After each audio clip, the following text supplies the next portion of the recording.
Dans la vie, ne gardons pas de rancune. Cette vie est trop courte pour cela. Ne cherchons pas à se venger envers les personnes qui nous ont fait du mal, puisque ce sont ces mal qui nous forgent à devenir ce que nous voulons être. Ne cherchons pas le bien dans les choses extérieures, cherchons-le plutôt en soi, car le vrai bonheur se cache en nous. L'honnêteté est dans le cœur, mais jamais dans l'apparence. La déception ne tue pas, mais nous enseigne.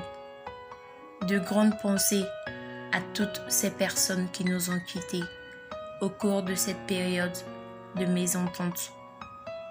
Ça fait mal au cœur de voir deux frères se tuer pour des simples incompréhensions.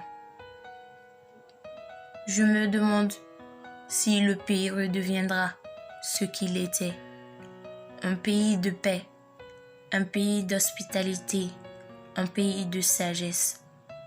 Mais je reste optimiste, car si cette génération arrive à prendre le présent en main, la nouvelle génération courageuse bâtira un futur incroyable.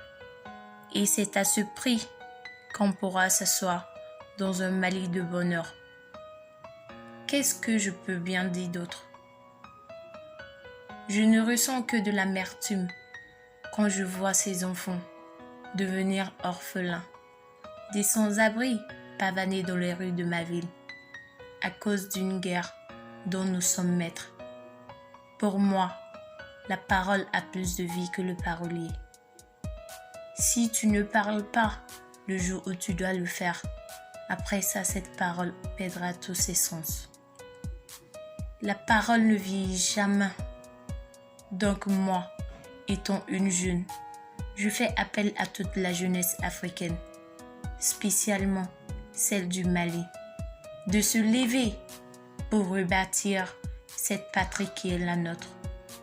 Car si ce n'est pas nous, ce n'est personne d'autre. Vive le renouveau malien.